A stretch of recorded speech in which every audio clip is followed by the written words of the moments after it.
program, right from planning to now. And Andrew's here. And if you have any questions, comments, things you'd like to share, we just not just on the film but any other issues, because we're not going to have a kind of wrap-up session. And I'm certainly not capable of giving concluding remarks, because a lot has been said which needs to be digested and taken forward. So we're very open for questions and comments.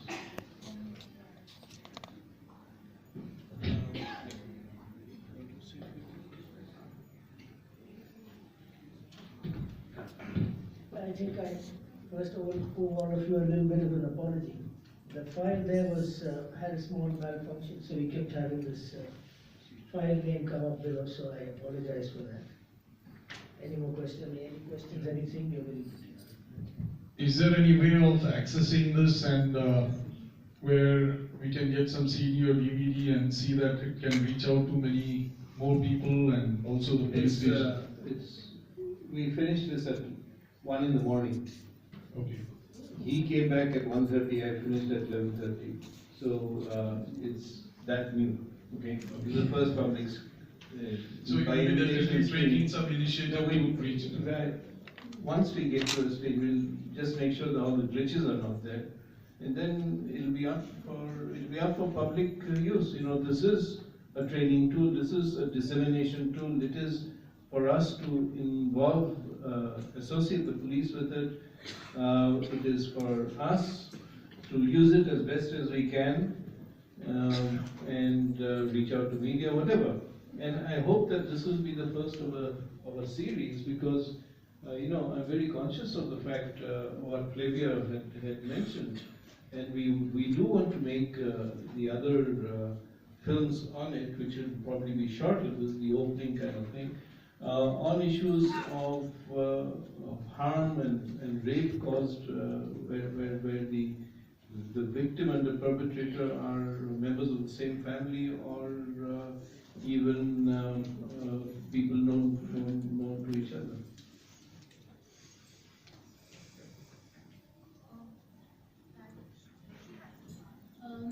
There was a mention in the movie about one-stop center. I want to find out from all the resource persons how successful has one-stop center been in comparison with the alternative that a woman who has been raped can go to a police station. So, how many women are actually visiting the one-stop center?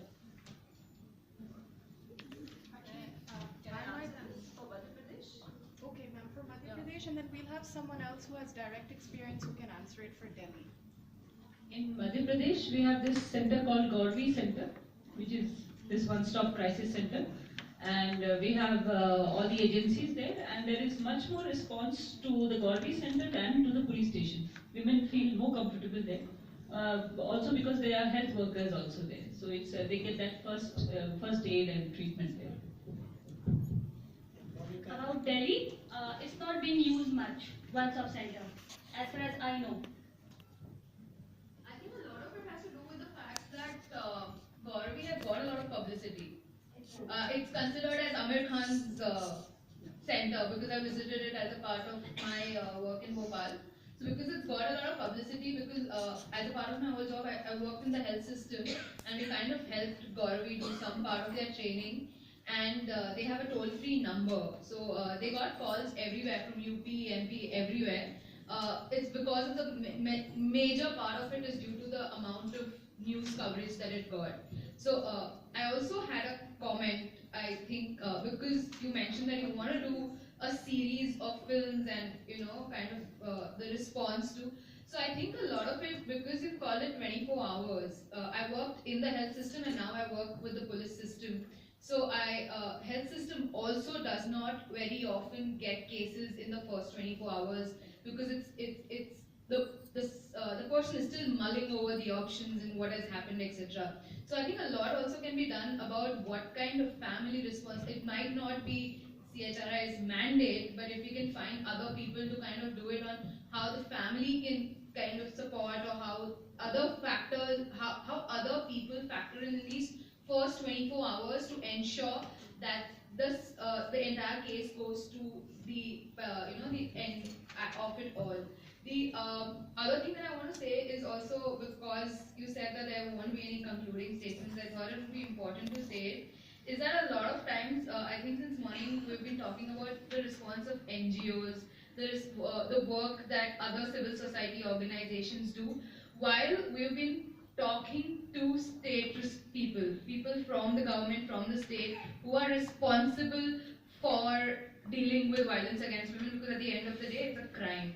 So I think a lot of it also has to do with not only how NGOs deal with the state systems, but also in the end, how we want to give this responsibility to the state and say that now you deal with it, we will only monitor, we will do whatever you can't do, because at the end of the day, we are just that many. There are only that many civil society organizations that can do the work, but state has not only the mandate but also the power to do all the work. So I think it's also important to kind of put the responsibility back on the state and say, you do that. Yeah, I think that is a statement, but I would just like to bring in this 24 hours thing that you said. If you see, the aim of the film is to explain to you that the first 24 hours is the most important. Everyone in that film goes on telling you that the first 24 hours is the most important. So that's the aim of the film, to make people understand across all sectors. So that's the attempt. So I think your answer about the 24 hours being important or not important, people don't come forward. I think that's why we're trying to make this film, to make people understand that please don't sit back, come in. In fact, even the rape victim that we showed, she says like, please come forward. It's a fight. I have a comment on the comment which she made. I don't agree with this thing that if Amir Khan had come to that center 1 year or 1.5 years back, so people still trust Amir Khan that much that they'll go to his center. Sorry, I don't buy that argument, because if you really do a sustained work, then only builds up the trust of the community to come to a particular center. The good thing about Gauri is this, that it is a synergy between the civil society and the state system, which is actually pulling it across. What we don't have in other one-stop crisis centers is this, that there is no permanent civil society member who is a stakeholder there. There might be some side actors, but not the stakeholders. Here in the Gauri system, the stakeholder is Action Aid, which is also helping the state agency, and the system is run by the health department. So it's a very, very different kind of a scenario in which this one-stop crisis center is running. I would bring the attention of NTU here that we were a part of a study tour to the UK, and we saw one-stop crisis center there, Juniper Lodge in Leicester, I think. Yeah, in Leicester. And we are very seriously thinking about taking inspiration from that kind of a center to open something in Madhya Pradesh. Because there is a kind of a synergy between different kind of stakeholders, civil society, as well as other government departments. And then they can work together for creating a system with the public trust. So this is one thing about the film. I would definitely say that it's good, but if my honest comment is required, then I'll like to suggest that what is the audience you are aiming at in the film? If you are aiming at say civil society members who are to be trained and they'll be shown this film, then fine, it gets the message across, but not the skills which are required to be not many inputs which are take-home points for the workers to actually work on, or for the police also. There has to be a pertinent message coming out of the film, which I just flags the issue. I think there has to be a take-home point there. I'm sorry if Can I just respond to that? we thank the Delhi police for giving us permission. We must also tell you that we got the permission about 1.5 months after we applied for it. So well, we're not filming in Madhya Pradesh, thank you. We're in Delhi colors and we'll put you all in the film. So we had literally 10 days to shoot the film and edit it. So we were limited in terms of time.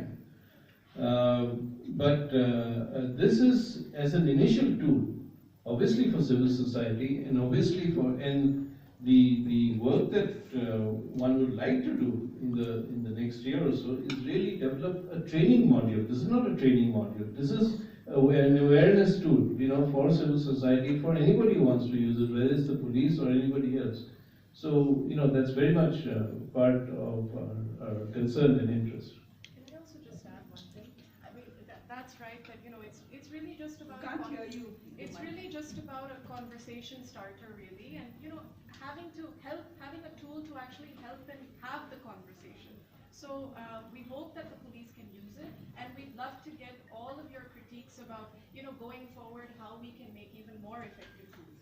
On the one-stop crisis center, there is this sort of a gut reflex in official circles where we're constantly creating these new, either it's a one-stop crisis or an all-women police station. We already have crimes against women cells. We have special units against women and children. At the same time, we hear that FIRs are not being registered. If they are, they're not registered properly. That 161 and 164 statements are not always consistent. So, we're not assessing properly whether all of these institutions which are being created really to help the legal process, are they doing what they are actually mandated to do?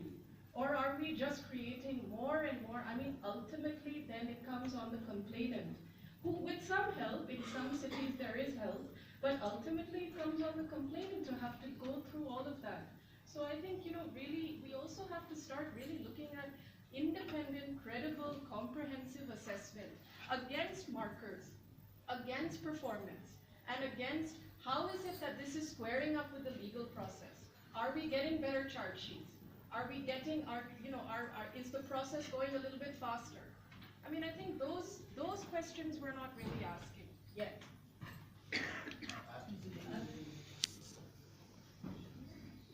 Shall I go ahead? Okay. Whoever's got the mic has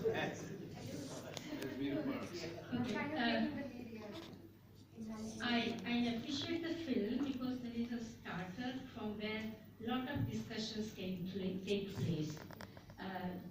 I would want to add on here one more thing, that professionalism does not just include skills.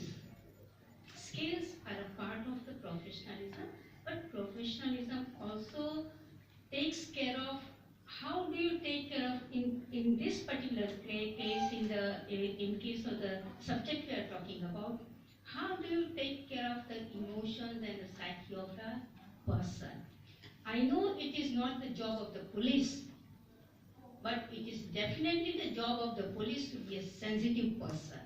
I do not expect the police to be a counselor, but I expect a police woman and a police person, a man, to be sensitive to the human being. Yes. And this is most important. Professionalism minus this is no professionalism. Absolutely. Yes. I agree with you. But I do think that the DGP, she did bring up this point, saying there is a need to make them sensitive, and she has suggested that training methods be used. As far as She's there at the back in case she wants to respond. No, I totally agree with her that you want a police person to be sensitive. You want him to be sensitive to every victim. Every victim is under trauma, not just in this particular case. And in this particular case, we want them to be even more sensitive. But I am more interested that their work, that their evidence collection and everything, because we are talking about the first 24 hours. And the first 24 hours is very, very crucial. You are right, actually, the film just flags the issues. It is supposed to be an issue flag. So the first 24 hours, the importance that the evidence and the medical must be done, etc. That for me, seems to be the professional points to take away from here. But the other thing which I do want to, one of the people said, and I do think that that should be a part of the first 24 hours. The victim says that, you know, I had to go in the hospital and I had to wait for so long, etc. I think some aspects of the health system, because they are so crucial in those first 24 hours, we should also, this film should have touched upon. That is something to be planned. Okay, as far as the film is concerned, the details given in that, I feel even though I'm working with the police and I'm also running a similar kind of center in Mumbai, but still it will not be of any help for us in Mumbai, because what Delhi has like one point center, even for those terminologies are alien for me, because we have totally different working system in Mumbai.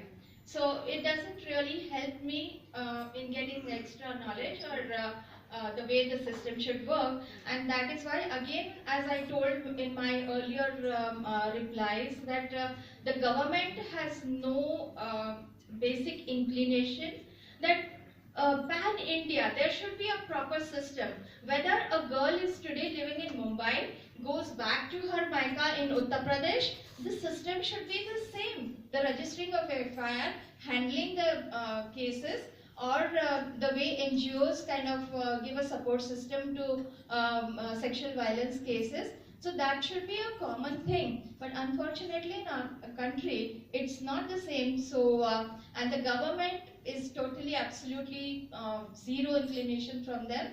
As I said, she rightly said in Maharashtra, even though ours is a government recognized center, but government gives zero publicity to that. So nobody, no woman knows that such and such center is run from the police station. So why are they wasting their money on such things? To add to this, there should be a common number for the entire country. Exactly, exactly. Pan India should be for the ambulance and other things. Yes, yes. Even for HIV, I think there's a common number you can call for the consultation. No, it can be a state subject, but they can have, it's a one country, so violence against women is common, rape is a rape in whether it would be a... I'm not contesting. Yeah, I agree. I know. She's explaining why it is. Why it is so fragmented? Because we work in other states, they don't even take any. I'm sorry, excuse me ma'am, we cannot have an internal discussion while the panel is listening. You can do that. Yes. As an observation of the 24 hour, it's a very good initiative. But coming from a community and like struggling with women first approaching the rape cases and all, because as pointed out by one of our commentators, there's so many systems are included. So what happens is that in Delhi, these cases are reporting. First instance is that in the mindset of the community, the police or the police helpline, or to go to the nearest police station, is first in their mindset first. So regarding, there is one point which have been attacked with one-stop center. Till now, though we are aware of it, but the community are still aware, not aware, how much in the one-stop center a victim can avail what to process about. So in the film itself, for example, instead of going to a hospital or go up to the police, now, once if you are going to have your problem solved in the one-stop center, how to approach the one-stop center and what kind of things you will get there within these 24 hours. A little bit of emphasization is done on that. It would be a very good publication for the community. And especially since it's going to be a series, you see, if you will said, be also... we hope it will be a series. Hope springs on many things, including money, and you get the funds. So, one and another, that if that hopes like percolates into future interactions, how to get conviction on this issue, because compromise is a very big issue, and like in my organization right now, three cases are already on the process. And this is a bit beyond the scope of the film, you know. I mean, this is really, as others have said, it's to flag the issues, it's to toss the idea out into the public domain, is to encourage a discussion. It's being made at very short notice, and we recognize that. So, Devi? As you rightly said, it's an initiative and we hope to build on it. There's a gentleman at the back. Anybody else would like to say something?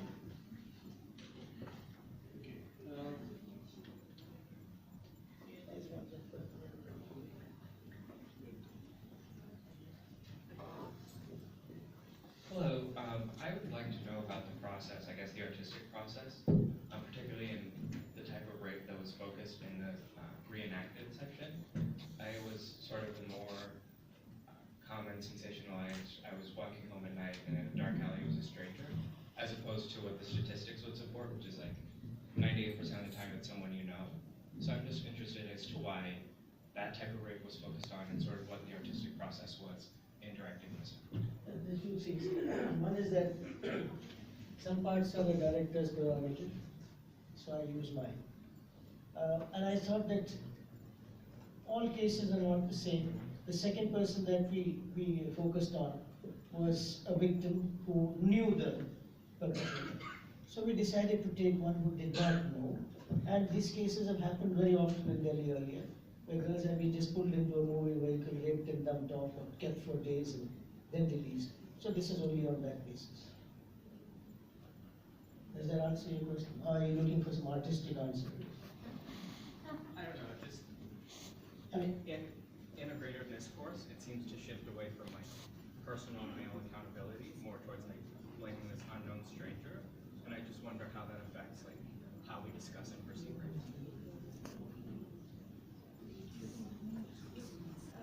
I mean, as he said, it was the director's prerogative, so I can't answer that question. But I think what we really wanted to do was just focus on what is supposed to happen in terms of the system in that 24 hours. What are the things that need to be flagged? What are the things which need to be worked on? That was really our focus. I mean, if I may say so, I thought that actually we shouldn't even have a victim at all, and we should just focus on. But so that was part of the process of how we sort of negotiated it and how we went about it. So I think another very important message which is then that you fight back. So that was one of the, apart from information, it's also gives a message that anybody who comes across this. I think the morning also I didn't introduce, I'm Sangeeta Harjani from YWCA, but presenting Women Networking. So I think in the end it does give a very positive message that you have to fight back.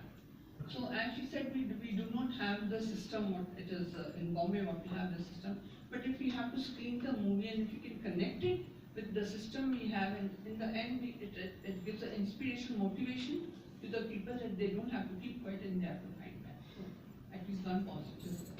See, I think another positive aspect of this was, if you notice the last bit that DGP Deol says, she says, now this is the fight back. So incidentally, I mean, it just came together in the film, because the rape victim also, these were her words, when she said, we need to fight back. So it's strange coincidence that both of that came together to bring out this aspect of the film that we're talking about.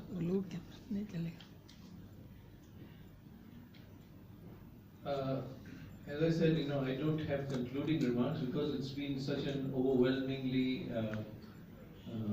challenging set of issues that we have before us. And I think all of us, it's not like we don't need to preach to the converted. We all know what it is that has to be done. Many of you are in it, in the field, doing this kind of work. What is important for us, I think, to understand is how do we better partner together? How do we work? How to synergize our efforts? How do we bridge the gaps? And how do we work with the principal stakeholder, which is the police and institutions, I'm not saying government, institutions that are mandated to uphold the rule of law, to uphold the rights of victims, and for us to enable that energizing process that moves a person from a victim to a survivor to a person confident of her or his own self-esteem and place in life. I think that is a very long and arduous process, but what I would appeal for is, since all of you have put your names and everything down, I think what we do need is a conversation among ourselves on how to do our job better and how we can be more effective in the things that we feel strongly about. Because we wouldn't be doing what we were doing if we weren't committed to a certain idealism, vision of the societies we want to see in our society and the world we want to live in, our children to live in. I think it's very important that we try and hold that in what we do. And I would just ask Devika to share her thoughts on how she thinks we could perhaps go forward. Well, actually, I'm a bit reeling from all of our talking today, so I think probably I need a little bit of time. But I mean, I think we've got.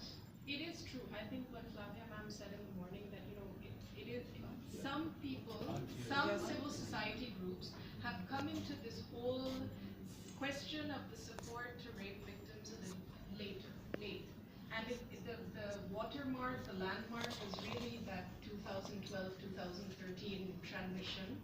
And certainly as an organization that works on reform and better policing, the accountability provisions which are now in the law is something which gives us a tag to go on. And we need assistance and a collective, I mean, we also need guidance and help and a sort of collective spirit in how we can actually work on that. I mean, the whole question of the provisions on criminalization, the way, what is now a criminal offense under 166A, brushing it off as, well, we deal with it, in disciplinary inquiries. It's no longer a disciplinary infraction. It's a punishable offense, and it must be dealt with that way. And in both Delhi and Mumbai, the latest statistics tell us that no case of custodial rape has been registered. I don't know if that means that no case has actually taken place, but we know that nothing has come to the police, nothing is going forward for prosecution. No FIRs have been filed against police for refusal to register, and we hear all the time, all of the blocks that victims and the organizations that support victims have. So, I mean, we're also on one level dealing with most basic fundamental issues. And then, of course, the question of representation of women and how that sits within this. Because, I mean, we also, it's an easy thing to say, well, putting women with women, there's a problem with that too. But there's also the question of the institutional welcome for women within the police. So all of the issues involved are sort of many-headed monsters. And I think the other thing that's a little bit, for me, just personally, that's a little bit difficult to digest is that, it was encouraging to hear the victims say that we must fight. It's a fight for us. But it is actually, there is a legal system which is there only to ensure that due process is followed and that victims are supported the way that they need to be legally. And we're still in the situation where the onus is always on the victim, or the onus is on Majlis, or the onus is on Sneha. We're still in that situation. In spite of everything which happened in 2012 and 13, and the fact that, I mean, the change in the law really was seminal. But in terms of implementation, in terms of both the lapses and the omissions, and also the challenges that the police face, all of that is also still staring us in the face. So, there is a lot, I think, to contend with, and we have to be, all I would say is that I think that if we can get together much more often and be strategic about what it is that we can actually do together, that, I mean, at the end of some amount of time, we can say, okay, well, we've got this far. That's as much as I can say for now. Thank you, and I think you've touched you hit the right word: strategic, sensitive, strategic, competent, and cooperative. These four phrases, I think we work together on that basis. would you like to just recognize our great team who really put this together? First, of course, Nirati, without whom, where is Nirati? Nirati, please stand up. Nirati got a leg cramp. She cannot stand. Thank you very much for everything. And of course, the police team, Aditi, who's our constant inspiration on how to hold events well. Aditi, Devyani, Emina, Shikha, Neha, and of course, Maya.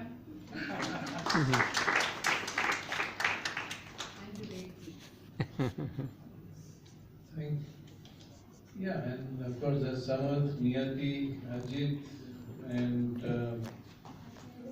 who else is there? From our team, who's, Mohan, everybody's taken part. And we thank all of you. And while Devika is still digesting today and lurching from one thing to I invite you to lurch across and have, and we shall have more conversations that way. Thank you all for being such a great guest.